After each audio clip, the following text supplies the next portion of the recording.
Cuán firme cimiento se ha dado a la fe de Dios en su eterna palabra de amor. Con el propósito de compartir con usted las inmutables verdades de la palabra de Dios, presentamos A través de la Biblia, un estudio detallado y sistemático de toda la Biblia que le ayudará a conocer lo que Dios ha revelado para nuestro provecho espiritual. Estos estudios bíblicos fueron diseñados y elaborados por el Dr. J. Vernon McGee, versado maestro de la Biblia, quien dedicó la mayor parte de su vida a la enseñanza clara y sencilla de la palabra de Dios.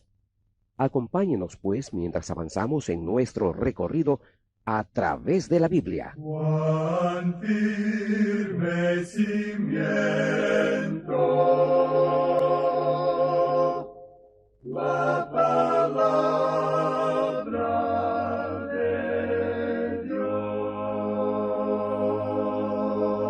Es un gozo estar nuevamente con usted, amigo oyente, para traerle otro estudio de la serie A través de la Biblia. Llegamos hoy, amigo oyente, al Salmo 82. Y antes de entrar en él debemos decir honradamente que este es un salmo que ha sido mal entendido por muchos. Un crítico puede leer este salmo y más o menos ponerlo en ridículo. Y aquellos también que niegan la deidad de Jesucristo utilizan este salmo. Eso lo hace bastante importante. También debemos destacar que este es un salmo profético.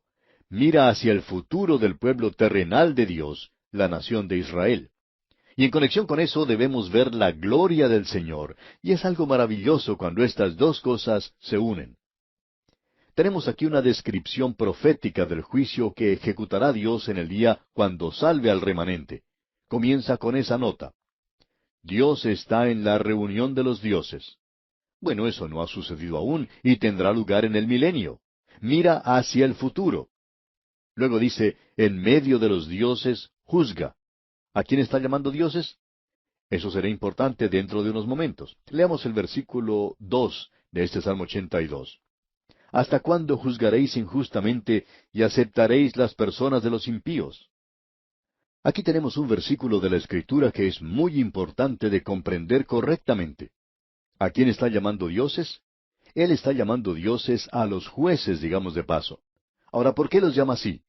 Porque están ocupando un lugar de suma importancia, como si dijéramos que están calzados con los zapatos de Dios, si se nos permite esa expresión. Luego, él dice en los versículos 3 y 4, defended al débil y al huérfano, haced justicia al afligido y al menesteroso, librad al afligido y al necesitado, libradlo de mano de los impíos. Aquí tenemos algo que es muy importante. El Señor Jesucristo, como juez de esta tierra, Él defenderá a los pobres y a los huérfanos, al afligido y al necesitado. Uno de los principales argumentos que se utiliza contra la pena capital en muchos países es el que los ricos siempre pueden evitarla. Los pobres son los que tienen que pagar con esa pena. Por tanto, se deberían evitar todas esas leyes según ese argumento, ya que los ricos se libran y los pobres tienen que cumplir con la pena establecida. Y Dios está diciendo aquí a los jueces, yo quiero que ustedes defiendan a los pobres y a los huérfanos. Hay algunos que dicen que es algo nuevo el querer darle una oportunidad a los pobres. Pero nos damos cuenta que esto no es nada nuevo en realidad. Es tan viejo como el libro de los Salmos. Dios está diciendo aquí que Él va a hacer eso algún día. El Señor Jesús, el Mesías, cuando esté reinando sobre este mundo, defenderá a los pobres y a los huérfanos, a los afligidos y a los menesterosos. Y los jueces del presente tienen que hacer eso hoy porque ellos están ocupando el lugar de Dios. Ahora en el versículo 4 leemos, librad al afligido y al necesitado, libradlo de mano de los impíos. Y luego llegamos a algo que es muy interesante, versículo 5. No saben, no entienden, andan en tinieblas, tiemblan todos los cimientos de la tierra. Ciertamente podemos decir hoy que los cimientos de este mundo están siendo sacudidos, y no dejamos de reconocer que uno de los grandes problemas han sido los jueces de la tierra, los jueces de nuestros países en el presente.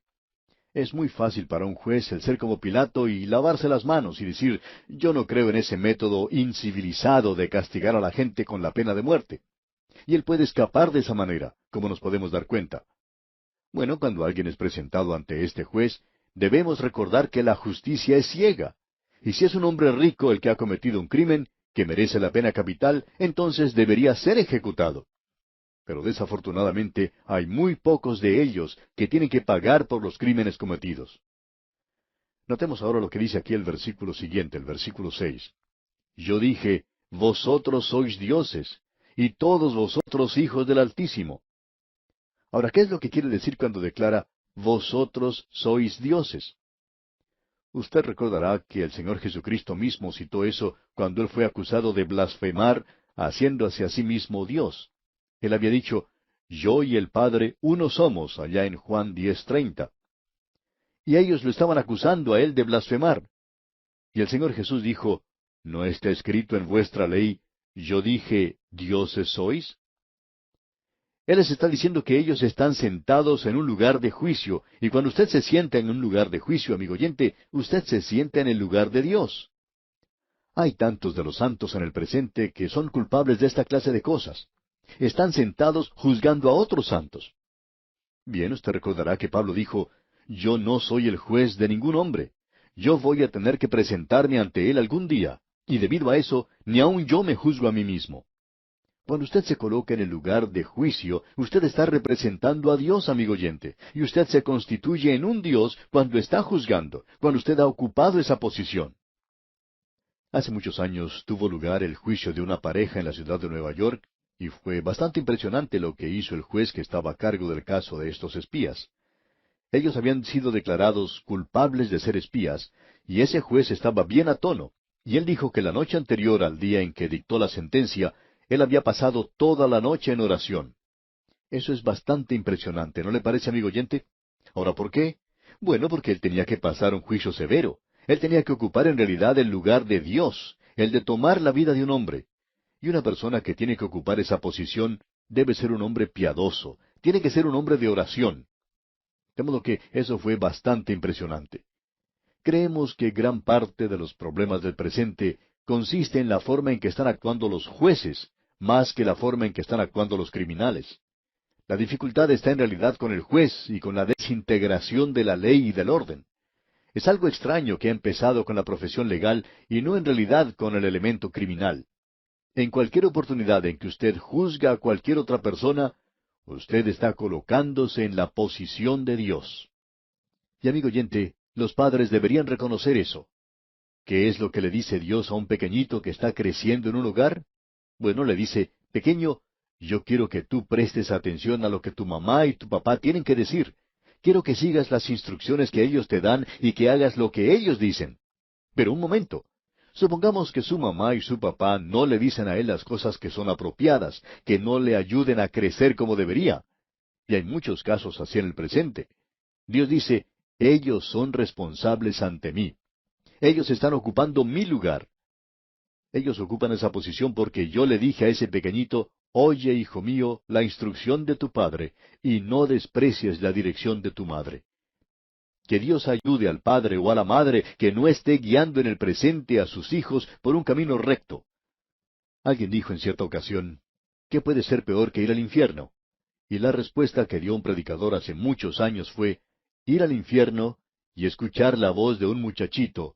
El padre reconoce esa voz y dice, hijo, ¿qué estás haciendo aquí?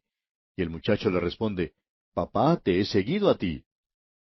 Amigo oyente, el versículo que tenemos en este salmo que estamos considerando hoy es algo tremendo.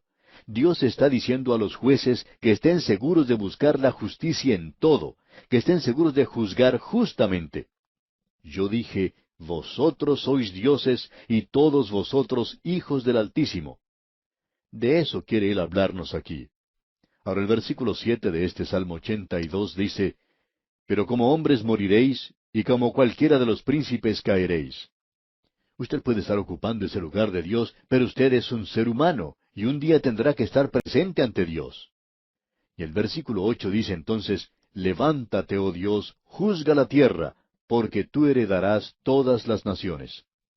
Y esa es una oración, y será la oración de la nación de Israel. De seguro que podríamos unirnos en esa oración en el día de hoy. Oh Dios, juzga la tierra. Oh Dios, tú heredarás todas las naciones. Todo esto es tuyo. Juzga este mundo. Esa es la oración, creemos nosotros, que cualquiera puede orar en el día de hoy. Y llegamos ahora al Salmo 83. Este salmo fue escrito por Asaf, y es el último que tenemos que fue escrito por su pluma. Con este finaliza esta serie de salmos que él ha escrito. Este es un salmo bastante desconcertante. En realidad, uno no lo puede colocar en la historia de la nación de Israel, y ya que uno no lo puede ubicar correctamente, lo que se intenta hacer es tratar de acertar dónde va. Y hay gente que ha hecho sugerencias disparatadas, pero sigamos. Permítanos leer los primeros 2 versículos de este Salmo 83. Oh Dios, no guardes silencio, no calles, oh Dios, ni te estés quieto, porque aquí que rugen tus enemigos, y los que te aborrecen alzan cabeza. Quienquiera que sea el enemigo aquí, odia a Dios. Eso es evidente, y eso es cierto de cualquier enemigo, pero aquí están señalados. Leamos el versículo 3. Contra tu pueblo han consultado astuta y secretamente, y han entrado en consejo contra tus protegidos. En otras palabras, estas son personas quienes han tramado la destrucción de la nación de Israel. Ha habido personas que han intentado ubicarlo en esta o en aquella época, pero lo importante de notar aquí es que Dios expresa aquí el odio de ellos contra Dios. Y creemos que eso es cierto de cualquier enemigo. Estos enemigos son identificados en los siguientes versículos. Y entramos en esta sección que es difícil de ubicar en la historia. Leamos los versículos 5 hasta el 8 de este Salmo 83. Porque se confabulan de corazón a una, contra ti han hecho alianza. Las tiendas de los edomitas y de los ismaelitas, Moab y los agarenos, Gebal, Amón y Amalec, los filisteos y los habitantes de Tiro. También el asirio se ha juntado con ellos, sirven de brazo a los hijos de Lot. Y los hijos de Lot, por supuesto, serían los moabitas y los edomitas. Bueno, tenemos aquí a los enemigos en la historia donde uno los puede ubicar. Y esto para nosotros hace de esta sección algo bastante destacado. Tiene un significado real porque parece indicar que está mirando hacia el futuro, y aparentemente estas naciones que estuvieron en existencia en un tiempo volverán a aparecer una vez más. Israel en el presente está rodeada de naciones árabes. En realidad, no todas ellas son árabes, sino que aparentemente están unidas no tanto como árabes, sino como musulmanes, quienes son enemigos de la nación de Israel. Aparentemente, en los últimos días estas naciones volverán a existir. No existen en el presente y no hay nada que corresponda. Por tanto, personalmente creemos que este es un pasaje de la Escritura bastante interesante, y nos gustaría tener más tiempo para tratar sobre él. Ahora, partiendo desde el versículo 9 hasta el final del Salmo, tenemos una mirada retrospectiva al pasado en este sentido. Él está diciéndoles a ellos, juzgad como lo habéis hecho en el pasado. Leamos el versículo 9. Hazles como a Madián, como a Sísara, como a Jabín en el arroyo de Sisón. Para aclarar eso, usted puede leer la historia en el libro de Jueces, cómo las naciones fueron juzgadas en esa época en particular, y a quienes dicen, Dios no va a hacer eso en el futuro. ¿Que no lo va a hacer? Lo ha hecho en el pasado, amigo oyente, y lo podrá hacer en el futuro, porque Dios no ha cambiado. Y por eso es que creemos que esto es bastante impresionante. Asaf dice, de la misma manera que habéis juzgado en el pasado, hazlo en el futuro. Este es un salmo imprecatorio, y no creemos que debiéramos hacer esta clase de oración de ninguna manera. A nosotros se nos ha dicho, orad por vuestros enemigos. Ahora, ¿qué deberíamos orar? ¿Que ellos continúen siendo nuestros enemigos? No, amigo oyente. Deberíamos orar para que ellos se conviertan, para que ellos se vuelvan a Dios. Pero aquí en este salmo tenemos un llamado para el juicio, y luego Asaf indica en el versículo 13, Dios mío, ponlos como torbellinos, como hojarascas delante del viento. Usted recuerda esa rueda grande y pesada que se usaba para moler en el pasado, y que era arrastrada por los bueyes.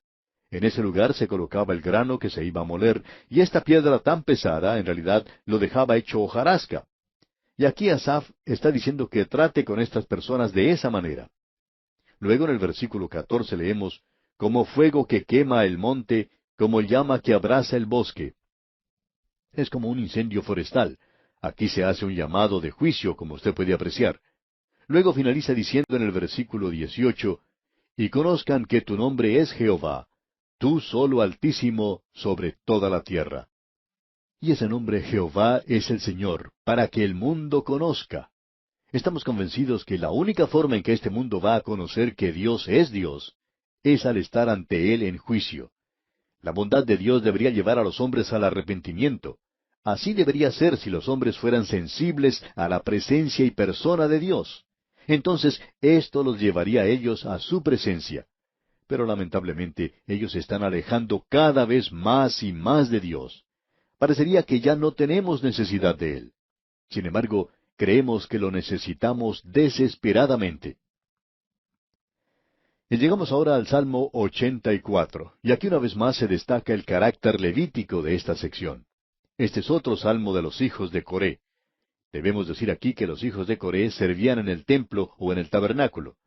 Tenemos una referencia en cuanto a eso aquí. Estamos seguros que lo hemos pasado por alto antes y no le dimos mucha atención. Lo tenemos aquí en el programa a través de la Biblia y simplemente hicimos referencia a este capítulo. Estamos hablando del primer libro de Crónicas, capítulo 26. Y quisiéramos regresar ahora y echar una mirada a eso con la información que tenemos en este salmo. En el primer versículo del capítulo 26, del primer libro de Crónicas, leemos: También fueron distribuidos los porteros, de los coreitas, Meselemías, hijo de Coré, de los hijos de Asaf. Y luego tenemos una larga lista de esta familia de los coreitas. Usted recuerda que Coré había encabezado una rebelión y esa rebelión los llevó a actuar contra Moisés, y él fue juzgado. Pero ahora, por la gracia de Dios, ellos son levitas, ellos están sirviendo en el tabernáculo y aquí en el templo de Dios.